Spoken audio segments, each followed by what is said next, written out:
Vous imaginez la joie que c'est de voir cette salle presque pleine pour voir ce très vieux film. On est hyper content. Je pense que vous battez le record d'affluence des cours en Méliès saison 3. Ouais, vous pouvez vous applaudir. Merci d'accueillir Judith Langendorf, universitaire à Paris 3, à qui je cède la parole. Merci Stéphane, merci pour cette invitation à donner un cours sur les iris. Bon, en tout cas, les iris, ce sont des figures de transition d'un plan à l'autre qui ouvrent sur un plan ou qui referment sur un plan. Et elles sont très poétiques.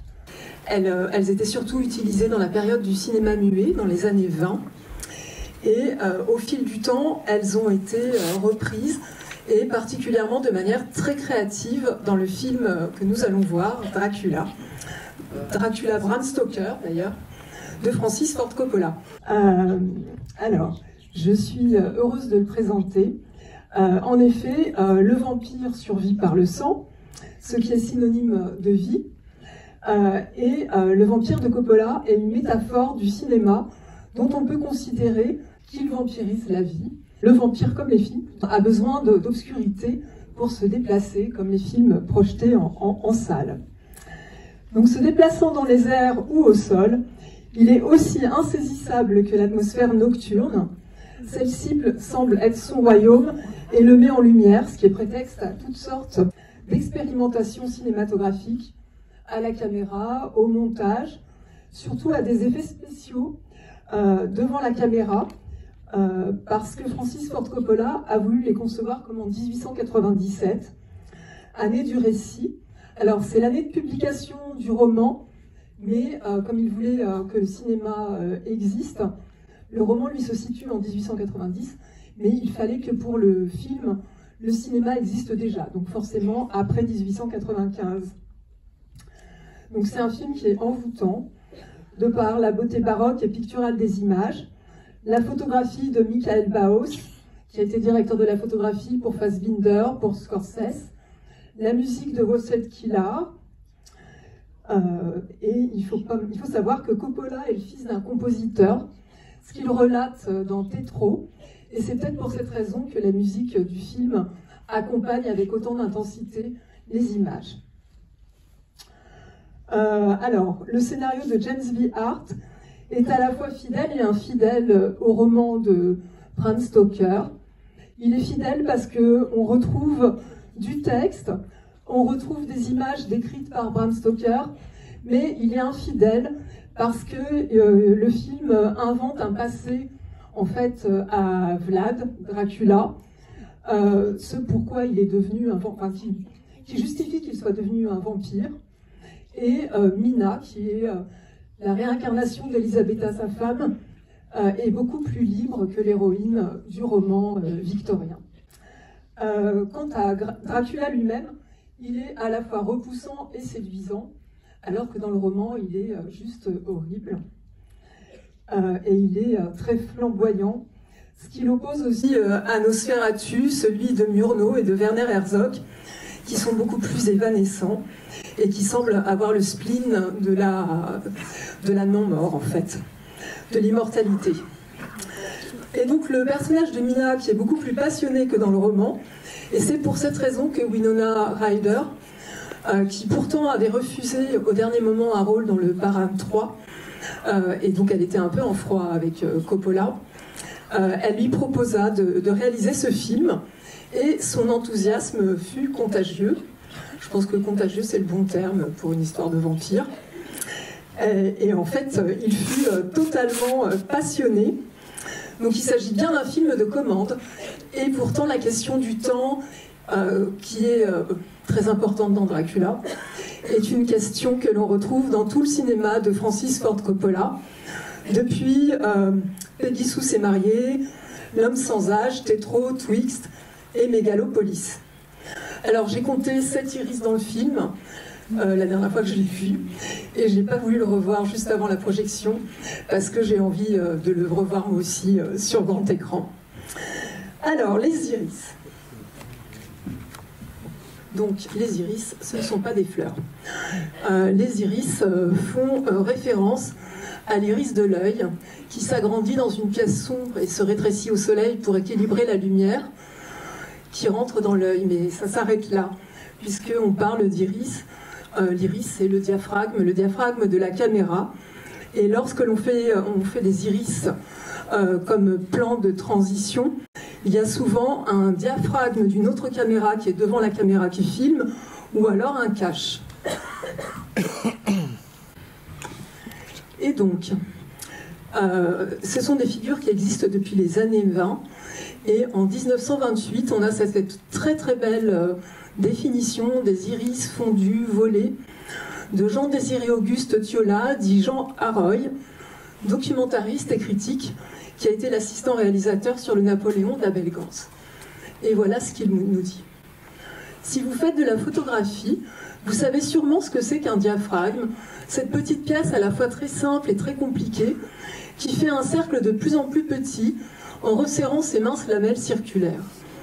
Tout appareil de prise de vue cinématographique en comporte nécessairement un, il en comporte même deux. Le premier, placé derrière l'objectif, sert à doser la lumière. Le second, appelé iris, est placé devant l'objectif à l'extrémité d'un grand soufflet noir. Ouvrir le diaphragme, en même temps qu'on tourne la manivelle, fait apparaître l'image progressivement, ainsi que le ferait l'horreur, prodigieusement rapide, succédant à une nuit noire. Je trouve cette image très très belle. Outre l'ouverture et la fermeture du fondu diaphragme, il existe également l'ouverture et la fermeture du fondu iris, en manœuvrant le diaphragme extérieur, qui fait apparaître ou disparaître l'image dans un petit rond qui s'agrandit ou se rétrécit progressivement. De manière plus simple, vous l'avez compris, une ouverture ou fermeture à l'iris, c'est un rond qui s'agrandit sur une image, ou c'est un rond qui se rétrécit et se referme sur une image. Voilà, donc la définition. Mode d'introduction ou de conclusion d'un plan dans lequel un cercle entouré de noir s'ouvre et se referme, laissant apparaître progressivement et concentriquement toute la surface de l'image, ou au contraire la faisant disparaître de la même façon. Là, vous avez une ouverture dans Siegfried de Fritz Lang, là, une fermeture dans Phantom of the Paradise, et là, une ouverture dans Dracula. Donc, en optique, là, vous voyez justement un diaphragme, donc un iris qui s'ouvre ou se referme sur l'objectif. Et comme je vous le disais, lorsqu'on veut un iris, la caméra doit filmer un autre diaphragme ou un cache. Alors, je vais passer au premier extrait. J'analyserai la séquence, qui est un extrait d'ailleurs, qui n'est pas une séquence, et je vous parlerai du film ensuite. Donc, c'est quand même un grand film du cinéma muet, un des films avec le plus d'effets. Et ce qui est formidable par rapport à ce cours, c'est que sur 2h40 de film, il y a des ouvertures et fermetures à chaque séquence. C'est donc un film en deux parties. La première partie, c'est Siegfried, et la deuxième, c'est La vengeance de Crémilde. Mais j'y reviendrai ensuite. Donc on va voir au début un film d'animation qui a été conçu par Walter Ruttmann, peintre et réalisateur, et ensuite donc le film. Enfin, ce film d'animation est là pour simuler un rêve.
Voilà, il faut bien arrêter l'extrait à un moment donné.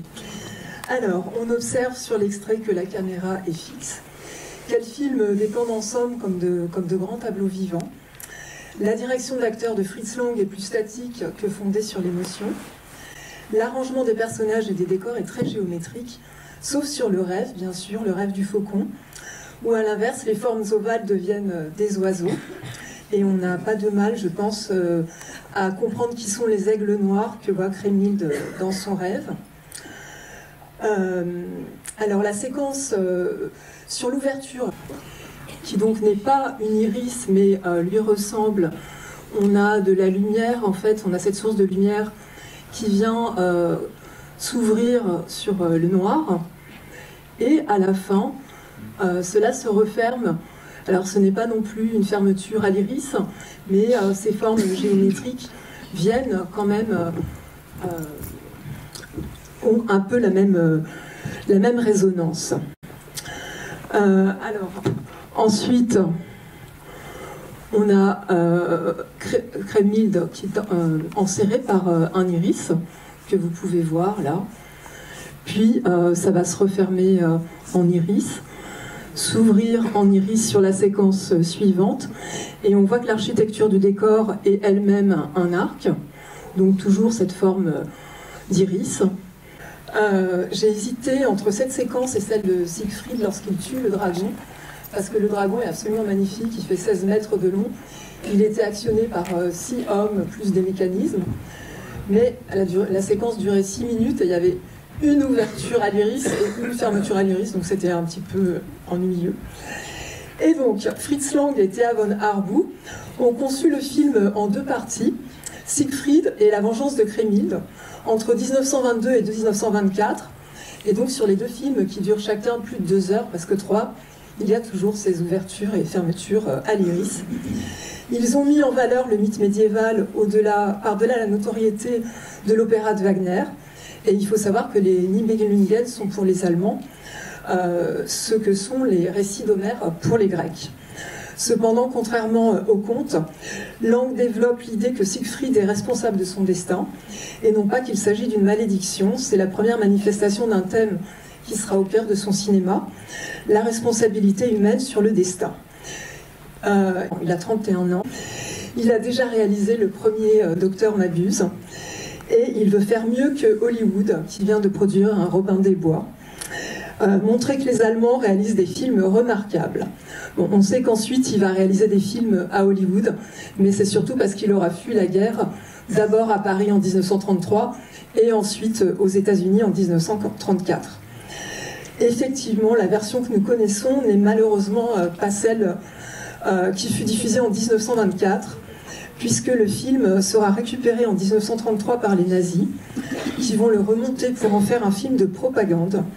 Thea von Harbou était apparemment elle-même nazie, Fritz Lang était juif et aura fui, comme je vous l'ai dit, donc, à Paris puis aux États-Unis, et puis il va plus du tout se préoccuper de ce film. Comme je l'ai mis à l'écran, il y a eu plusieurs restaurations. Donc une première en 1975 pour Siegfried, une deuxième en 1986 pour La vengeance de Crémilde. Et donc la copie qui circule actuellement, ce sont des négatifs qui ont été repris dans les prises, puisqu'il filmait avec 2 caméras et il faisait 8 à 10 prises par séquence.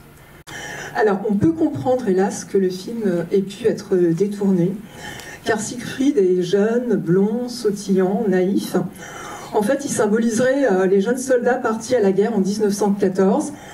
Le coup de poignard dans le dos qu'il recevra plus tard est un symbole pour les Allemands qui ont perdu la Première Guerre mondiale.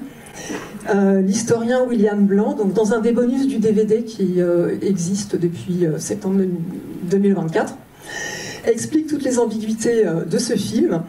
Cependant, les intentions de Fritz Lang n'étaient surtout pas de plaire au Parti national-socialiste allemand. Bien au contraire, il refusa leurs avances. Et donc, les Nibelungen auront de l'influence sur les films de fantasy, tels Le Seigneur des Anneaux et Game of Thrones. On peut aussi noter qu'Hitchcock a assisté quelques jours au tournage. Je vais passer à un autre film, qui est La splendeur des Amberson. Donc en 1942, j'ai sauté 20 ans, film de Orson Welles. Et en quelques mots, La splendeur des Amberson retrace la faillite d'une riche famille qui bientôt va être dépassée par les progrès techniques et économiques. Mais c'est surtout le fait du mauvais caractère de George, le jeune héritier qui ne veut pas travailler et qui a un amour possessif pour sa mère. Alors le film qui est porté par de très grands acteurs, Joseph Cotten, qui joue aussi dans Citizen Kane, Dolores Costello, qui est une vedette du muet et du début du parlant, Anne Baxter, dont c'est un des premiers rôles, mais qui va avoir une carrière flamboyante, et Tim Holt, qui a 22 ans et qui a été remarqué par Orson Welles dans La chevauchée fantastique de John Ford, n'aura en fait pas du tout de succès.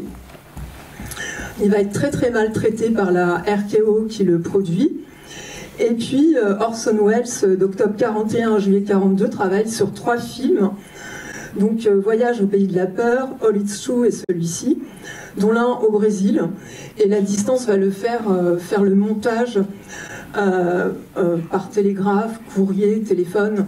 Donc c'est quand même un peu compliqué. Puis en plus c'est la guerre, donc il y a des problèmes de communication.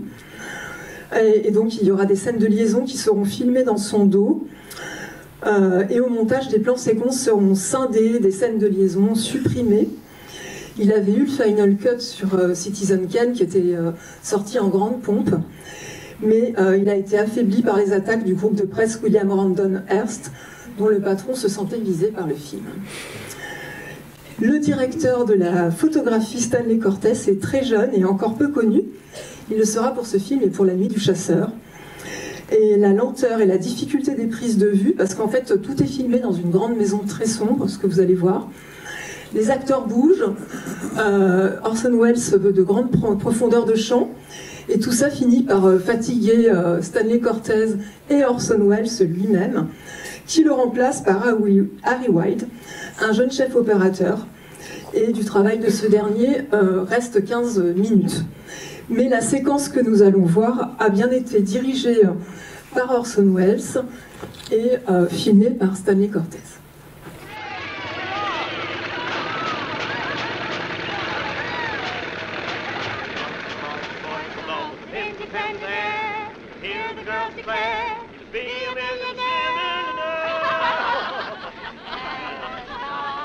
George, you tried to swing underneath me and break the fall foam when you went over. I knew you were doing that. It was nice of you. Wasn't much of a fall to speak of. How about that kiss? Hear them sigh, wish to die, and see him wink the other eye. The man who broke the bank at Monte Carlo. As I walked along the void below with an independent air, hear the girls declare, be a millionaire, you can.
Wilbur Minifer.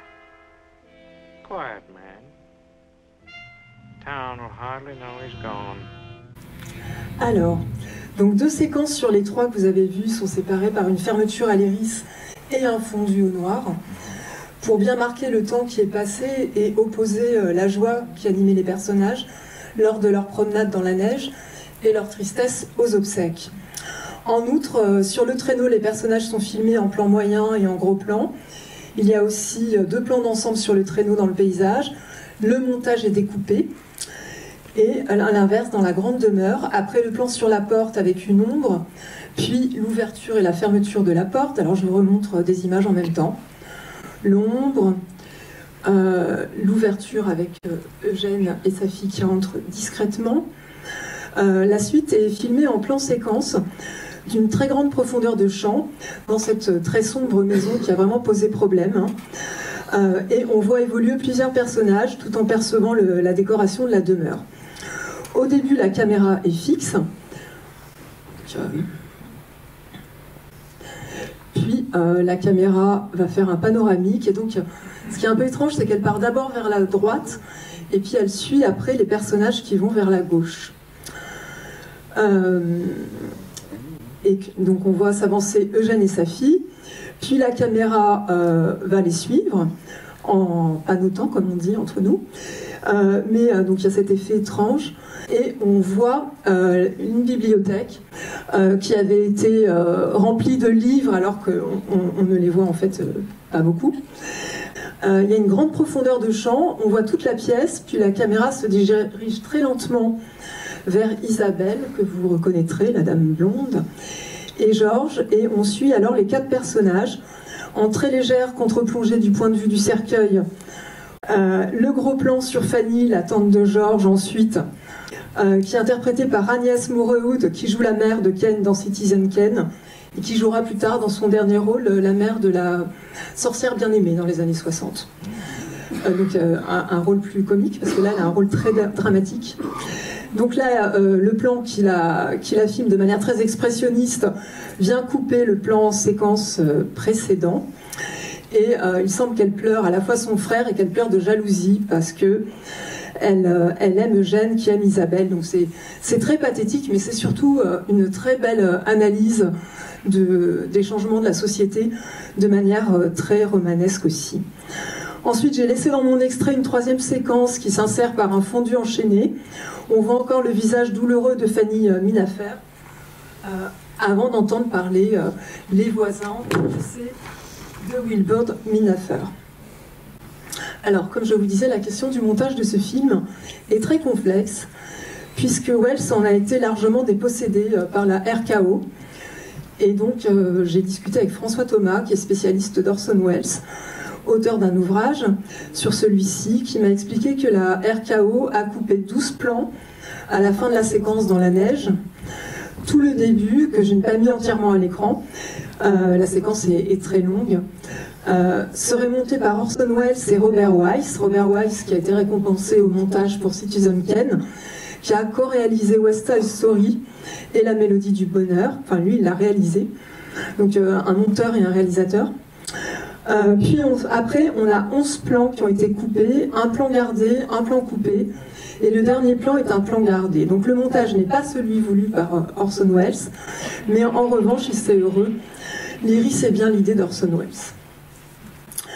Pour les obsèques, la RKO a coupé la fin du premier plan. Le domestique Sam ouvrait la porte à Eugène Joseph Cotten, dont on voyait l'ombre. Parce que là, c'est bizarre, on voit l'ombre en fait de quelqu'un qui n'est pas dans le récit. Et après, on voit Joseph et sa fille qui rentrent dans la salle. Et la RKO a coupé, après le plan sur le cercueil, un plan sur le diplôme de Georges. Et ce qui était en fait un indice que, bien que dénué dans l'envie de travailler, ce jeune homme avait quand même fait des études. Donc c'était en fait assez important. Bon, on remarquera que la séquence autour du cercueil est très chorégraphiée, très détaillée du point de vue de la photographie. Et comme je vous l'ai dit, une grande partie du film se situe dans cette grande maison très sombre. Le décor enneigé a été totalement construit dans une réserve de glace pour que ce soit réaliste et que les acteurs aient des haleines comme lorsque l'on a froid. Les prises de son étaient très mauvaises et donc ils ont dû refaire des prises de son en étant chacun assis sur une planche que le preneur de son actionnait pour qu'on ait l'impression qu'il soit bien sur un traîneau. Ensuite, ça aurait dû être tourné en 3 jours. Cette séquence, elle a été tournée en 6 jours. Voilà. Et la musique est de Bernard Herrmann, compositeur bien connu pour ses collaborations avec Hitchcock, notamment la musique de la douche dans Psycho, mais aussi Scorsese et Brian De Palma. Et sa dernière partition est dans Taxi Driver, où il est décédé à la fin de l'enregistrement, le dernier jour de l'enregistrement. Voilà, je vais passer de 1942 à 1974. Donc c'est le film qui aurait pu être projeté ce soir, je l'avoue, et ça aurait été pour mon plus grand plaisir. Mais en même temps, il y a surtout de fausses iris dans ce film, plus que de vrais, tandis que dans Dracula, il y en a vraiment des vrais. Et donc, le film est une satire du milieu musical, mais en fait, il fait référence au sentiment d'enfermement ressenti par Brian De Palma à Hollywood, alors qu'il avait été renvoyé en cours de tournage du film Get to Know Your Rabbit, attention au lapin, pour lequel il avait été appelé à Hollywood pour faire la mise en scène, film interprété justement par Orson Welles, qu'il admirait et qu'il avait lui-même sollicité. Il a été dépossédé de son film, n'en a pas fait le montage, il l'a découvert en salle et c'était un fiasco. Donc ça l'a beaucoup bouleversé. Et c'est une des nombreuses sources d'inspiration de ce film baroque, dont l'univers du Paradise, cette boîte de nuit qui ressemble à un théâtre, et la métaphore de l'enfermement ressenti par Brian De Palma. Ensuite, c'est un film qui s'inspire du Fantôme de l'Opéra de Gaston Leroux, qui a été filmé en 1925 par Rupert Julian. Du Faust, alors oui, avec ce personnage fantomatique amoureux d'une chanteuse, ce qui est le cas aussi dans le film. Ensuite, le Faust de Goethe, avec le pacte de Swann avec le diable. Le portrait de Dorian Gray, puisque Swann, que vous voyez là, ne vieillit que sur une bande magnétique. Et Frankenstein, avec ce personnage que j'adore, Biff. Et malheureusement, il n'y a aucune séquence avec ouverture ou fermeture à l'iris avec Biff. Donc, vous ne le verrez pas. Je vais vous montrer le premier extrait.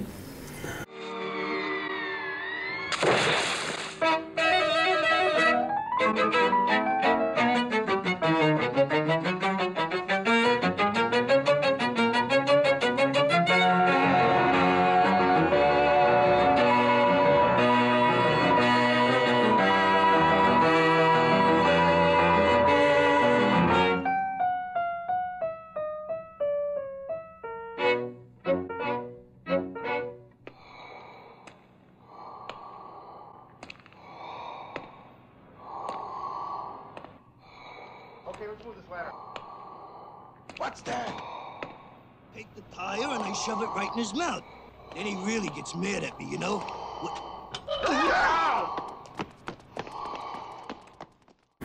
Alors j'ai coupé avant la fin de la séquence parce qu'elle est très longue en caméra subjective. On a le pauvre Winslow qui va rentrer dans le Paradise et qui va trouver un costume et une tête d'oiseau pour cacher le fait qu'il est défiguré. Et donc, au début de la séquence que nous avons vue, on voit Winslow plonger. Alors, entre parenthèses, c'est bien un cascadeur et pas William Finlay qui interprète Winslow qui plonge dans l'eau. Quand on regarde de près, on s'en rend compte. Puis, on a un fondu au noir et quelques secondes après, c'est suivi d'un sillon blanc qui n'est pas une ouverture à l'iris, qui est un pastiche, puisque Brian De Palma s'amuse toujours avec toutes les figures cinématographiques. Et donc, dans ce film, il y a beaucoup de fausses ouvertures à l'iris, fausses fermetures à l'iris.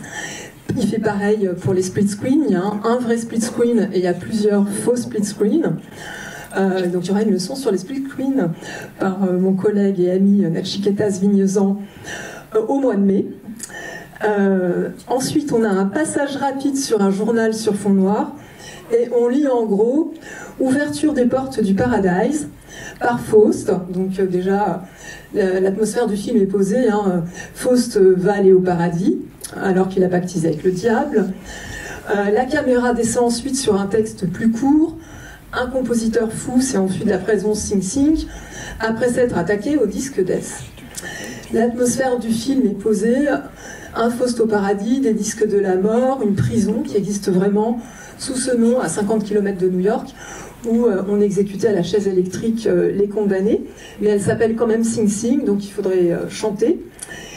Et de nouveau, fondu au noir et changement de lieu.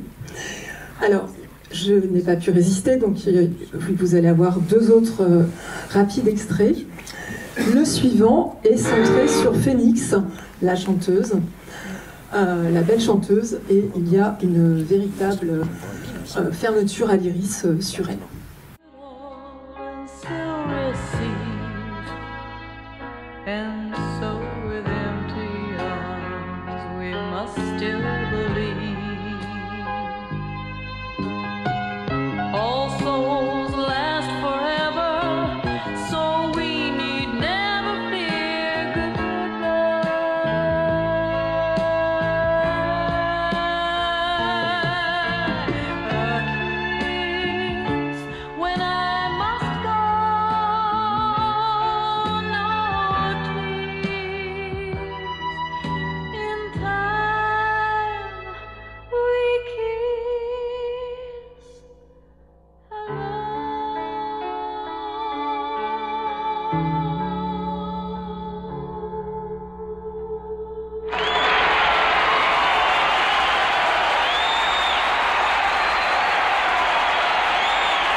Peut-être un hommage au film Le Fantôme de l'Opéra de 1925. Et d'ailleurs, l'assistant de Swann dans le film s'appelle Philibin, ce qui est un hommage en fait à Marie Philibin qui joua dans Le Fantôme de l'Opéra en 1925. Et donc, dans cette séquence, la performance de Jessica Harper, donc Phoenix, est filmée en plan séquence, interrompue donc par les deux plans sur les deux fantômes. Alors oui, le titre n'en mentionne qu'un, mais on peut dire que Swann, qui est un despote, qui est un peu inspiré par le docteur Mabuse, et qui est toujours caché dans les limbes du théâtre et qui surveille tout et qui voit tout, serait aussi un fantôme. Et Winslow, lui, l'est par fatalité, puisqu'il est enfermé et il doit écrire une cantate que lui vole Swann pour son opéra. Et c'est Phoenix qui chante la cantate de Winslow. C'est pourquoi, lorsque vous le voyez, il est très heureux parce qu'il est tombé amoureux de Phoenix. Et quant à Swann, lui, il est content parce que sa chanteuse a du succès. Alors, dernier, mais vraiment très court extrait, c'est juste un plan. Et là, c'est à nouveau une fausse fermeture à l'iris.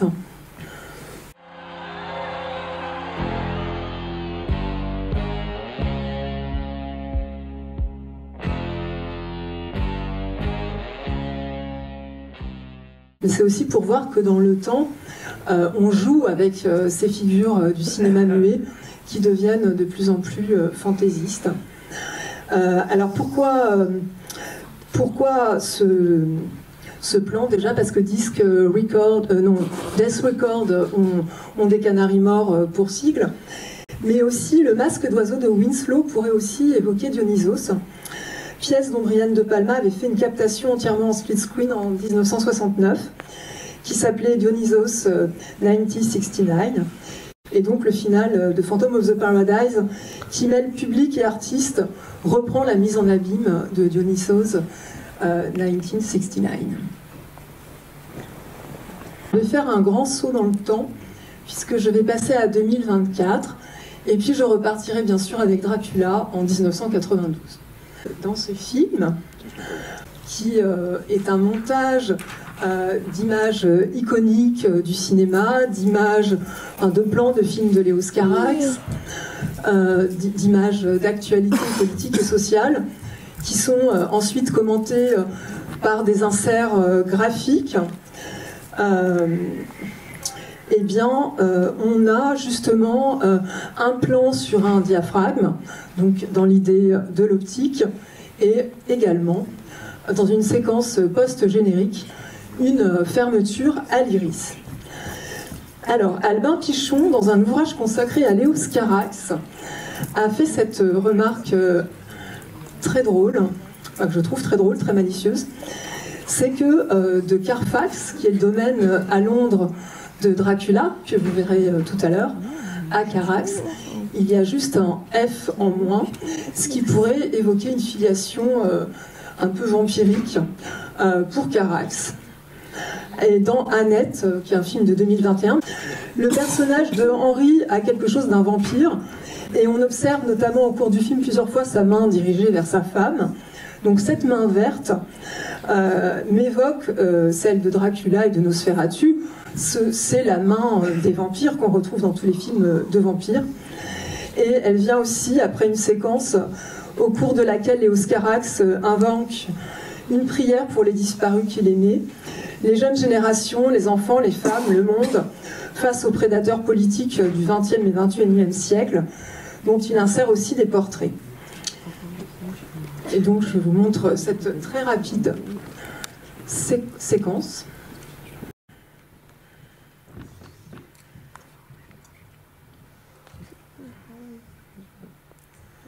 Et vous avez reconnu, on voit d'un point de vue de l'optique, un iris, celui qui est le diaphragme de la caméra. En revanche, il y a bien une fermeture à l'iris dans ce film et je vais vous montrer. Donc il s'agit d'une séance post-générique, c'est-à-dire qu'il y a eu le générique et après il y a cette séquence qui est un hommage à Jean-Yves Escoffier qui était son directeur de la photographie sur Boy Meets Girl, Les Amants du Pont-Neuf et Mauvais Sang. Et puis après, il y a un hommage aussi à Mauvais Sang.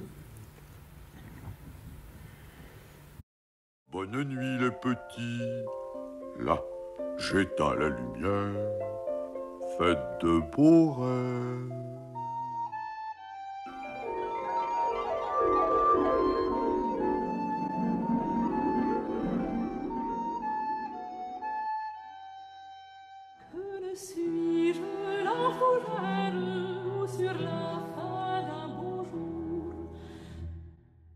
Et maintenant, de la part d'Alex, qui habite Suresnes, pour Murat, qui habite le 20e, L'amour moderne, par David Bowie.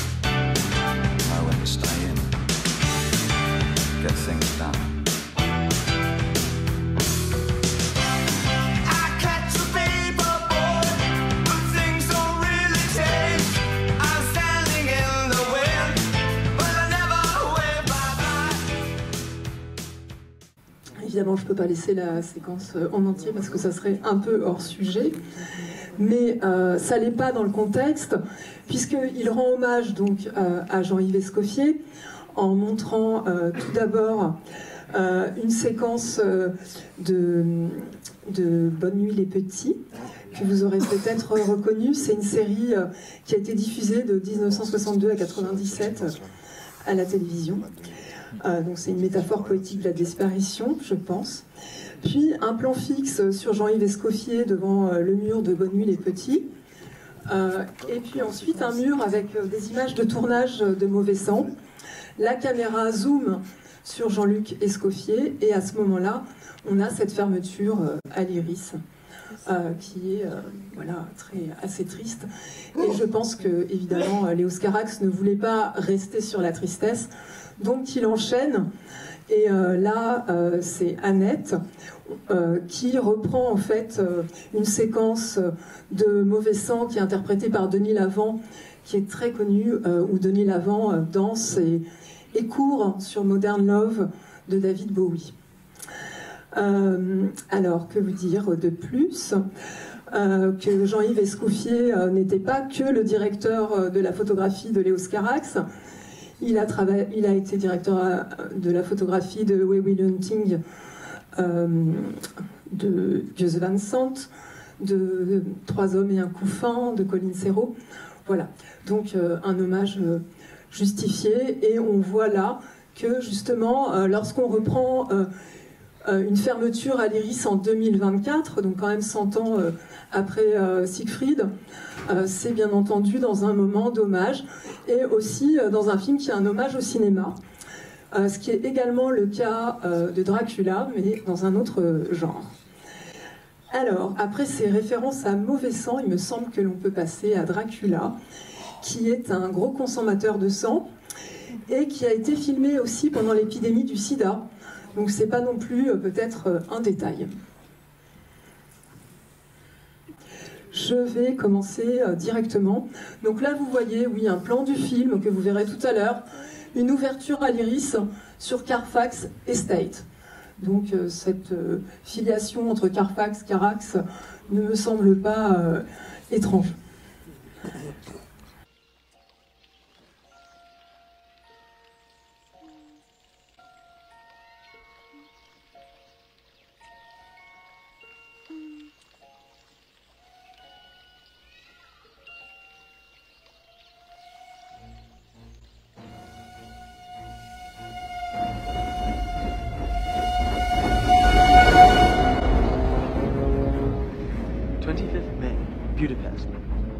Budapest early this morning. The impression I had was that we were leaving the west and entering the east. The district I am to enter is in the extreme east of the country, just on the borders of 3 states, Transylvania, Moldavia, and Bukovina, in the midst of the Carpathian Mountains, one of the wildest and least known portions of Europe. My friend, welcome to the Carpathians. I am anxiously expecting you. At the Borgo Pass, my carriage will await you and bring you to me. I trust your journey from London has been a happy one, and that you will enjoy your stay in my beautiful land. Your friend, D.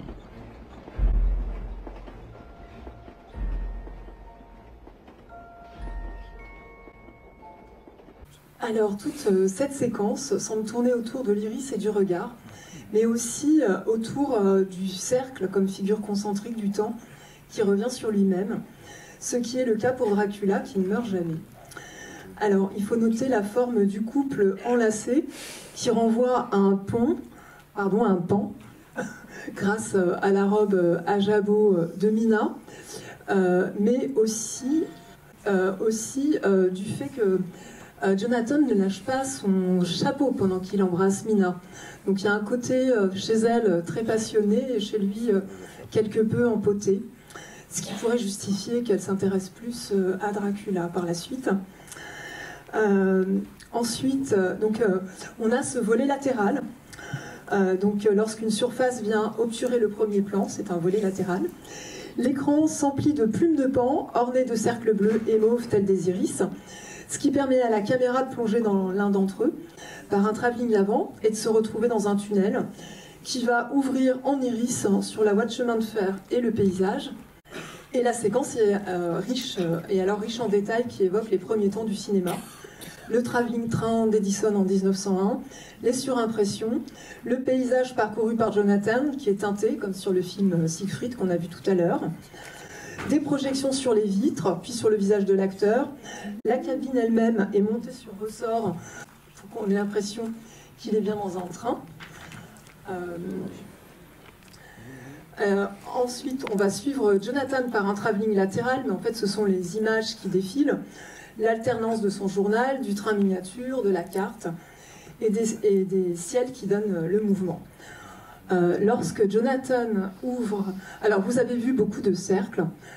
La Transylvanie, on voit un cercle. Ensuite, lorsqu'il ouvre le courrier, on voit à nouveau un cercle en forme d'iris. Puis on voit vraiment les iris, les yeux de Dracula qui se détachent sur le paysage. Donc Dracula est partout. C'est comme ça qu'il se particularise dans le film. En fait, il est partout.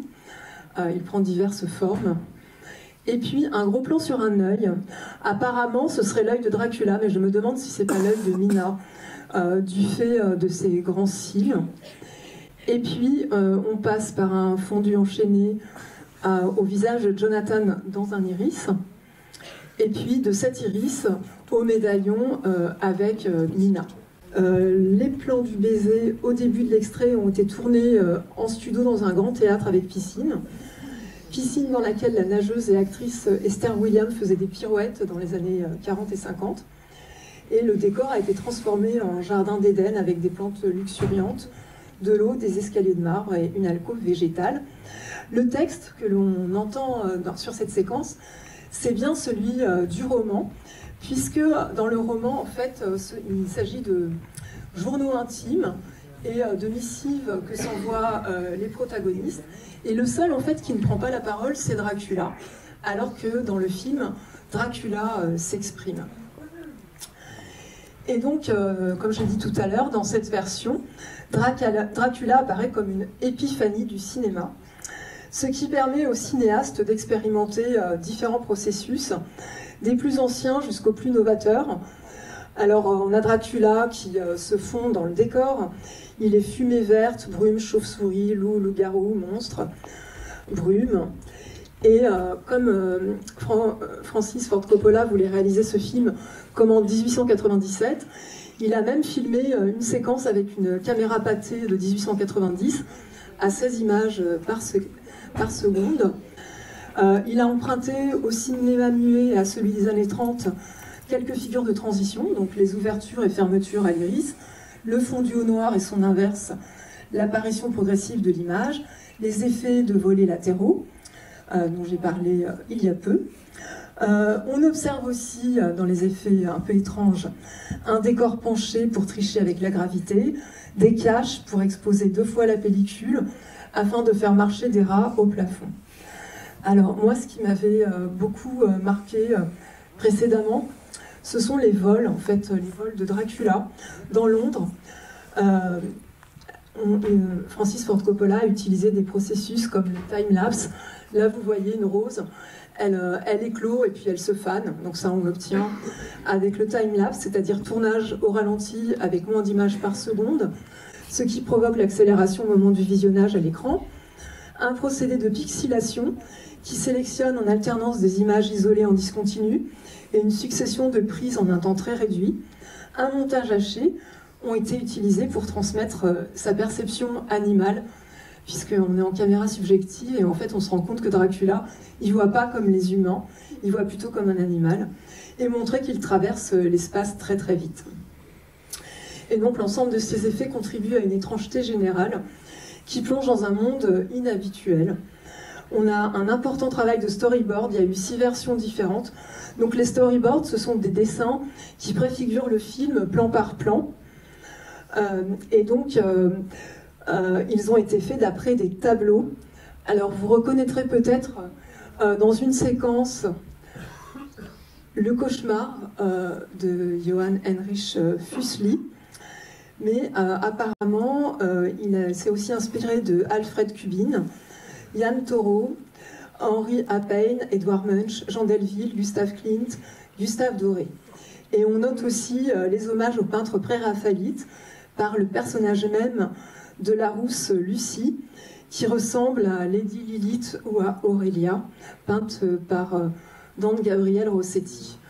Donc là, Lady Lilith, et là, Aurélia. On peut aussi voir un tableau d'Edouard Munch, Vampire. Pour les costumes de Dracula, il s'est inspiré aussi de Gustave Klimt. Donc c'est un Dracula baroque, riche dans sa photographie, et il vient en fait après une centaine de films sur Dracula. On a Nosferatu de Murnau qui date de 1922, qui serait le plus ancien, et qui est aussi une adaptation du roman de Bram Stoker, mais qui se voulait différent à l'époque, car tourné en Allemagne, centré sur la peste. Mais là, malheureusement, la veuve de Bram Stoker ne vit pas grande différence avec le roman. Pourtant, il est assez différent, mais bon. Elle le fit condamner à la destruction en 1925. C'est comme ça qu'on a perdu les négatifs et qu'on les a retrouvés que dans les années 80. Et concernant les films sur Dracula, c'est Todd Browning qui réalisera le premier Dracula hollywoodien en 1931. Parmi les interprètes les plus connus de Dracula, on note Bela Lugosi, qui fut enterré à sa demande avec son costume de vampire, on ne sait jamais, et Christopher Lee, qui interpréta 14 fois en 18 ans. Apparemment, Gary Oldman, qui a 34 ans au moment du tournage, mais donc vous allez voir qu'il est extrêmement vieilli sur certaines séquences, s'en est mieux remis qu'eux, et pourtant, s'il n'a interprété Dracula qu'une fois, ce fut un tour de force à la fois physique pour son interprétation, et aussi pour les longues séances de maquillage et d'habillage. Il fit une allergie à son costume et sortit apparemment très fatigué du tournage et des répétitions. Alors en effet, Coppola travaillait comme au théâtre. Avant le tournage du film, il a demandé aux acteurs de répéter pendant plusieurs mois. Donc ils étaient tous ensemble dans une des propriétés de Coppola et ils travaillaient un peu comme l'acteur studio, ce qui déplut fortement à Anthony Hopkins, qui joue Van Helsing, parce que c'est un acteur qui aime pas vivre en famille, et donc il les a un peu obligés à vivre en famille pour préparer le film. Voilà. Le personnage de Dracula est donc très différent des autres vampires, puisqu'il est en proie à la solitude et à son amour pour Elisabetta Mina, pour laquelle il a traversé des océans de temps, ce qui est une très très belle réplique du film. Donc le film a été tourné en studio à Los Angeles, bien que Coppola aurait aimé le tourner à Londres, pour être fidèle à Bram Stoker. On retrouve des échos à La Belle et la Bête de Cocteau, lorsque l'action se situe dans le château de Dracula, mais aussi à un moment lorsque Dracula et Mina dansent. Beaucoup de jeux d'ombre et de vide qui pourraient avoir été influencés par Citizen Kane d'Orson Welles, de Shining de Stanley Kubrick, vous reconnaîtrez, je pense, un clin d'œil. Et le feu bleu qui entoure le château de Dracula est peut-être un écho à Siegfried de Fritz Lang, car le château de Brunhilde est entouré de feu. Voilà, en fait, il y a énormément de références. Et le principal, ce serait d'identifier les ouvertures et les fermetures à l'iris. Mais sincèrement, je pense que vous serez captivés par le récit et qu'il y aura peut-être que moi dans la salle qui essaiera de les compter encore une fois. Je vous souhaite une bonne projection.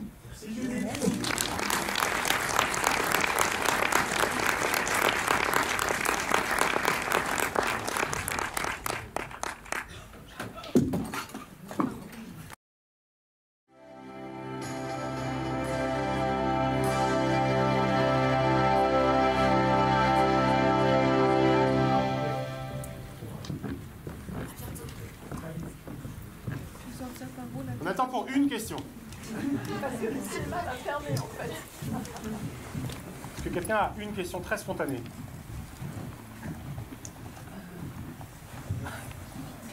Ouais. Une question, mais c'est un peu technique.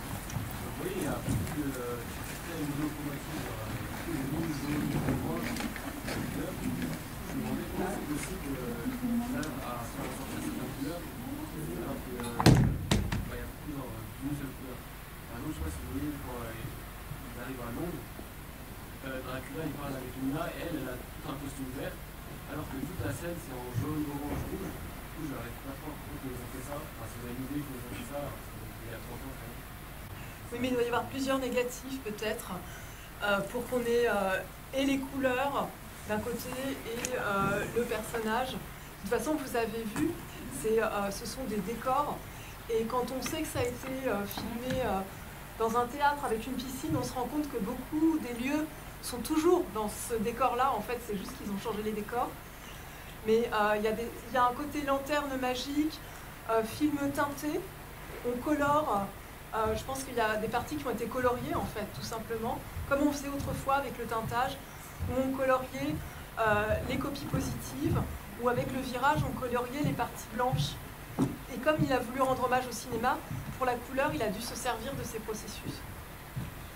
Responsable des effets spéciaux, Roman Coppola, fils de... Oui, c'est Roman Coppola qui est responsable des effets spéciaux. C'est à lui qu'on doit toute la première partie, enfin toute la première séquence avec les ombres chinoises. Voilà. Je ne sais pas si j'ai vraiment répondu à votre question. Dans le temps imparti, complètement, oui. Du coup, il y en a une toute dernière. Vous en avez compté combien finalement? Oh là là, Oui, oui, oui. Ah là, là, non, non, cette si. question est trop compliquée. Non, non, j'en ai compté. Alors, il y a 5 ouvertures et fermetures, et il y a 2 plans avec des iris. Tout simplement, quand ils regardent avec les jumelles à la fin, il y a 2 plans avec des iris, et en fait 5 ouvertures-fermetures. C'est tout, pas 7. Mais en tout, ça fait bien 7. Donc on va refaire la conférence, mais pas maintenant. Oui. Et sur les références, vous avez dit qu'il y avait beaucoup de références à d'autres films. Oui. Vous pouvez juste les rappeler maintenant? Les références aux autres films. Il y avait Shining. Alors Shining, c'est le volet avec le sang à la mort de Lucy. Ouais. Vous avez comme l'ascenseur dans Shining, il y a le sang en volet latéral qui vient sur la chambre. La Belle et la Bête, c'est dans le château, et puis tout ce jeu avec la danse et les bougies. Et puis quand il pleure, il y a à nouveau les bougies. Et j'ai dit Citizen Kane pour... Et à la fin, quand il redevient jeune, c'est très proche de Cocteau aussi. Oui, c'est ça. Bah oui, bien sûr, La Belle et la Bête, ces passages. Et puis le jeu avec les grandes profondeurs de champ. Alors le vide, je ne suis pas tout à fait d'accord, on n'en a pas beaucoup du vide quand même dans ce film, c'est plutôt plein. Mais il y aurait quand même quelques échos à Citizen Kane. Vous aviez une question aussi? Oui, mais c'est pas sur le film, c'est parce que vous avez parlé de 1900, et du coup, je vous pose la question à vous. J'aimerais vraiment le voir sur grand écran, et on ne le voit jamais cette fois. Moi, je l'ai vu à la Cinémathèque il y a 2 ans. Ouais, mais c'était plein. Effectivement, il est passé une fois et c'était plein. Oui. Et je sais pas pourquoi ce film m'a marqué à l'époque, et je ne le vois pas. Un jour, on fera une rétro-carac sur sa présence. On lui court après régulièrement. Oui, de temps en temps, il dit oui par principe, puis en fait, on n'y arrive pas. Puis, sur C'est pas moi, on était une des 3 salles qui devions le recevoir. Puis finalement, il a eu un empêchement, donc on a annulé. Un autre moment, je suis tombé 2 fois à 1 semaine d'écart exactement au même endroit, sur lui, dans le métro. Je suis allé le voir en disant « C'est un signe? Est-ce que vous voulez qu'une des salles du Méliès porte votre nom ?» Puis après, je ne savais pas comment le joindre, il n'a pas répondu très clairement, donc je me suis dit, bon, une autre fois, mais on va y arriver. On ne désespère pas. À l'occasion de la sortie d'un livre sur Ahmed, par exemple. Oui, voilà. Voilà. Qui est en train de finir, il a déjà fini, Judith. Il est déjà fini, le livre. Déjà fini. Mais j'attends qu'il soit publié. Voilà, c'est ça. Mais Mauvais sang, il a été restauré, donc il doit pouvoir être... En fait, je crois qu'il y a plusieurs de ces films qui sont en cours de restauration. Donc certainement une rétrospective au Méliès. Complètement. On se voit dans un mois, enfin avant, hein. Merci Judith Langendorf pour cette conférence.